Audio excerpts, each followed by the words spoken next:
Hi guys. So today we are moving on in the topic of classification. And so last couple of lessons we learned about taxonomy. So how these animals are grouped. If you guys remember, if we go back to like the triangle here, going from kingdom down to the species, how it's been specified all the way down to that particular organism. So today it is about dichotomous key. So dichotomous key, what this reminds me of is, in like Guess Who, there you ask questions like, oh, does your person have freckles?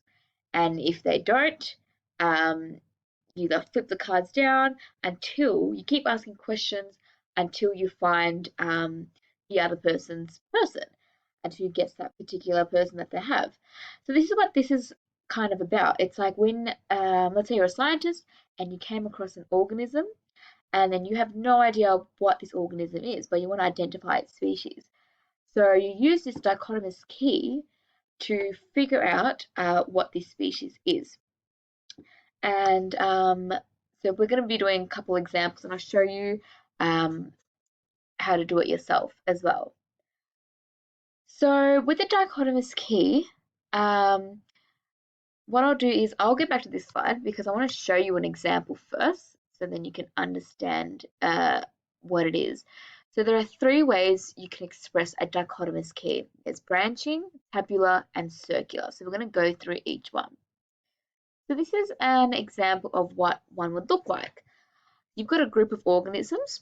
So at the top, you've got a sheep, pig, rabbit, a rooster, a horse, and a duck. Right, you've got a group of organisms. And then, as you see, it goes across. Oops, just get rid of that. So we're going to split them up. So for example, this one says it has 4 legs, and the other one says does not have 4 legs. So you group it like that. So you group the 4 legs animals on one side, and the ones that don't have 4 legs on the other side, and you keep moving down. So until you have one organism left under each one.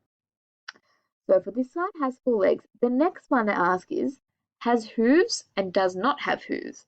So the pig, horse, and sheep have hooves, and the rabbits do not. So that's the final one here. So you've left it at that. So that is a rabbit, all right? Then you keep working down with this because we still have 3 more here. So the next question is, it has a woolly coat or it does not have a woolly coat. We know the sheep have a woolly coat. That's the final one there. And you've got pig and horse left over. Next question is, has 4 toes on each foot? Does not have 4 toes on each foot. So if you guys can see, as they go down, it's either they do or they don't. So that's very important. So it says for this one, it has hooves, does not have hooves. It's the opposite. So then this pig has 4 toes, while the horse does not. If we go back to this one, so the ones that don't have 4 legs, so the difference between this, you could say one has a red comb, so the rooster has a red comb, does not have a red comb, and that finalizes it there.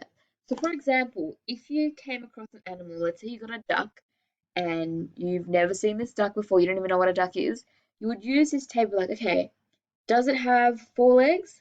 Okay, it doesn't, so I'm going to go down here.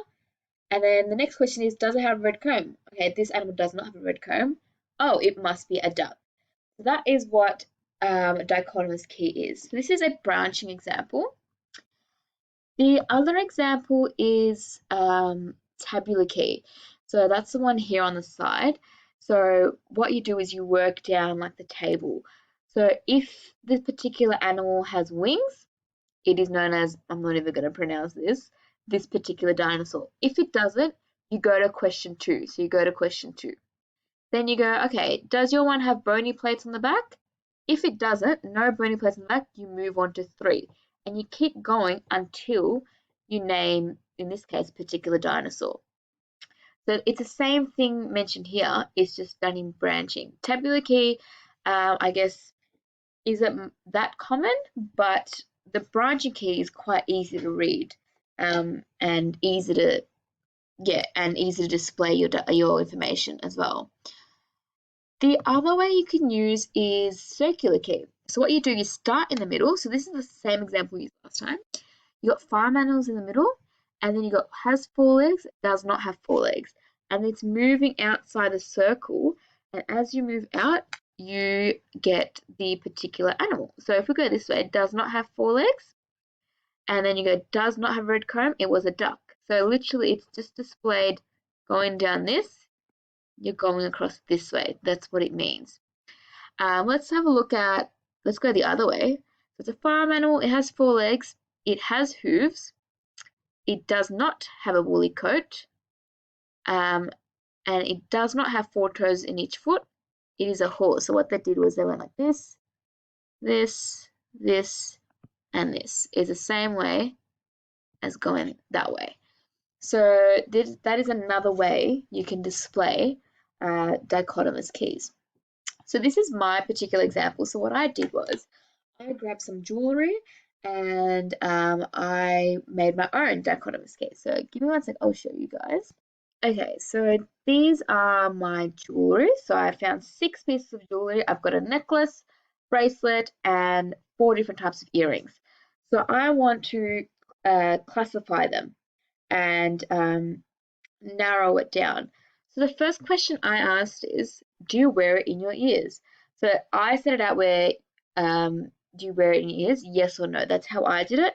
You can easily go, wear it in your ears, don't wear it in your ears, and then have the animals, or sorry, not the animals, the jewelry there. So, do you wear it in your ears? Yes, no. So obviously the bracelet and the necklace you don't wear in your ears, so I've sectioned it out there. And these are the earrings that obviously I put in my ears. Then obviously I haven't I haven't specified enough because I need to have it all in their own little groups. So if I go down this one, let's go down, do you wear in your ears? No.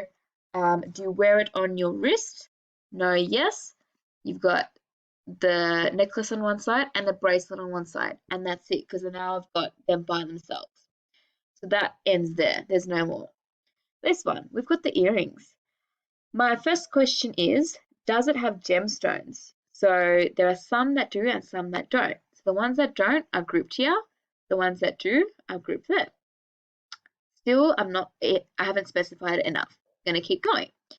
The next question is, does it have a hoop? Yes, no. Obviously, this one has a hoop. That's why it's in this group, and this one doesn't. So it's a no. And going back to this one, these we know have gemstones. Does it have more than one gemstone? This one only has one, and this one obviously has multiple. So this is my own dichotomous key.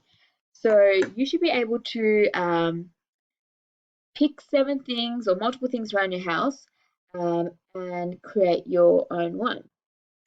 The important thing about a dichotomous key, however, if I go back to the slides here, when you're looking at organisms, so things that are living, some bad features to use is size, color, behavior, and habitat.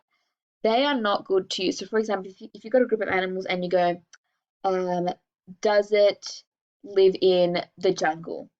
That's not a good question to use. You can't say, oh, is it bigger than 1 meter? That's because these animals, they can change throughout their life. So they might not always be at the jungle. They might change their size. So it's better to use very specific questions. So the good features to use is the presence or absence of a structural feature or differences in these features. For example, if you go back to the animal one, sorry, it's asking you, does it have 4 legs? Does it not? So it's very specific because the number of legs isn't going to change in that particular animal's lifetime. So that's something you need to keep in mind when you're doing your dichotomous key. So there's this website that I found. If I go back here. So let's say you're a scientist and you've come across all these fish and you need to identify what this particular fish is. So this is what you'll do. Let's look at number 5. Okay, so if I click on the fish here, we're going to identify this particular fish. So the question's asking is barbels on chin, no barbels on chin. So they've given you a clue here.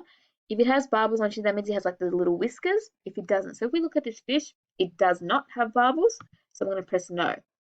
Then it's asking you, Then it's asking you caudal fin not forked. If you look back at the drawing here, the caudal fin is its tail. Is it forked? So as you can see, this particular animal has a forked tail.